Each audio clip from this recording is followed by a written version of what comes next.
अस्सलाम वालेकुम। आखिरकार ज़हीर को कैसे पकड़ा गया? ये पूरा नेटवर्क कैसे काम कर रहा था? मुखबिर कौन निकला? मुखबिर ने मुखबिरी किस तरह से की? खुद तो मज़े से अपनी बीवी के साथ मुखबिर घर के अंदर बैठा रहा और किस तरह से ज़हीर को पकड़वाया। ये मुखबिर जो वादा खिलाफ गवाह भी बना। ना सिर्फ ये मुखबिर को आगे करने वाले भी सब अपने ही थे। बड़ी हैरत अंगेज़ कहानी है कि बड़े ड्रामाई अंदाज में ज़हीर और दुआ ज़ारा को पकड़ाया गया, जो सिर्फ दूध लेने के लिए घर से निकला था। चेहरे को ढांपे हुए उल्टे कदमों की तरफ घर की तरफ क्यों भागा? उसके बाद ये गिरफ्तारी कैसे अमल में लाई गई?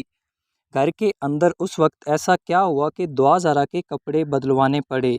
ये सब मालूमात क्या है मैं आपको बताता हूँ, लेकिन इससे पहले मैं आपको एक और बात बताता हूँ, ख़ास करैक्टर के बारे में जो जिसने गिरफ्तारी को मुमकिन किया। ये ख़ास करैक्टर क्या था? मैं समझता हूँ कि ये केस ख़ास तौर पर इस ख़ास करैक्टर की वजह से हल हुआ है। एक नाम जो बार बार आ रहा था वसीम, इससे पहले एक नाम और आता है मोहम्मद आसिफ। मोहम्मद आसिफ वो लड़का है जिसको कोट लखपत से गिरफ़्तार किया गया। ज़हीर को पनाह देने वाला दोस्त जो गिरफ़्तार हुआ, उसने फर बोलना शुरू कर दिया। पुलिस को इसने बहुत सारी अहम बातें बताई। ज़हीर की सिम्स और मोबाइल किस तरह से इस्तेमाल करता रहा, किस तरह मोबाइल मुख्तलिफ़ इलाकों और मुख्तलिफ़ शहरों में भेजे गए, जो बिल्कुल मुख्तलिफ़ मुकामात पर होता था। वहीं से ज़हीर का पता चला जिसने पनाह दी हुई थी। ये लोग ज़हीर को अपने अपने घर में पनाह दिए हुए थे, रिश्तेदार थे। अपनों ने ही दुआ और ज़हीर को किस तरह से छुपाया हुआ था। जब इन लोगों ने देखा कि उनकी सिम्स कार्ड बंद हो गए हैं, बैंक अकाउंट बंद हो गए हैं और कुछ भी नहीं कर सकते, ऐन करीब पुलिस उन तक पहुंच जाएगी, सब ने मिलकर एक रिश्तेदार को आगे किया जिसके घर ज़हीर ने पनाह ली हुई थी। इस रिश्तेदार से कहा गया, ज़हीर की मुखबरी कर दो वरना हम सब मारे जाएंगे।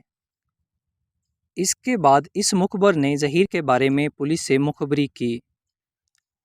इससे पहले ये जानना ज़रूरी है कि वसीम जो कि एक एडवोकेट है, जो कि एक वकील का पेशा करता है, इसने केपीके में ज़हीर को पनाह दी हुई थी।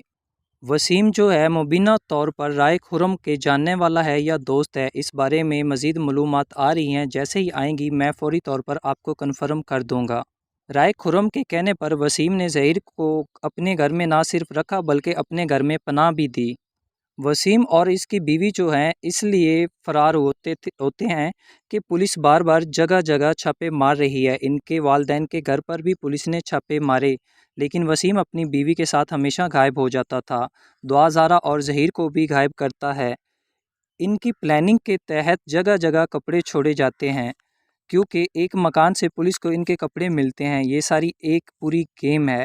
वसीम अपनी बीवी के साथ छुप जाता है और पुलिस इसको ढूंढ रही होती है। बिलाल जो है वसीम का दोस्त है, जिसके पास वसीम आखिरी बार 25 तारीख को जाता है। इसने पुलिस को बता दिया था कि वसीम इस काम में शामिल है, इसकी गिरफ्तारी डाली जाए। मुखबर ने किस तरह से ड्रामाई अंदाज में मुखबरी की। ज़हीर की खाकी रंग की ट्राउज़र पहना हुआ था और ऊपर वाइट शर्ट थी। दुआ ज़ारा के कपड़े ख़ास तौर पर बदलवाए गए, इसलिए कि जब दुआ ज़ारा को बाज़याब किया गया तो दुआ ज़ारा के कपड़े बहुत ही गंदे थे। दुआ ज़ारा से घर का पूरा काम लिया जा रहा था। दुआ ज़ारा और वसीम को बहावलनगर के शहर तहसील चिश्तियाँ के एक गांव से बाज़याब किया गया। ज़हीर दूध लेने के लिए घर से निकला। जैसे ही ज़हीर बाहर निकला तो ज़हीर ने लोगों की एक हलचल सी देखी। ज़हीर उल्टे कदमों घर भागते हुए आया और वसीम से कहा कि बाहर लोगों की हलचल सी मची हुई है। वसीम ने कहा, डरने की और घबराने की कोई ज़रूरत नहीं है, आप सुकून से इत्मीनान से बैठ जाएं।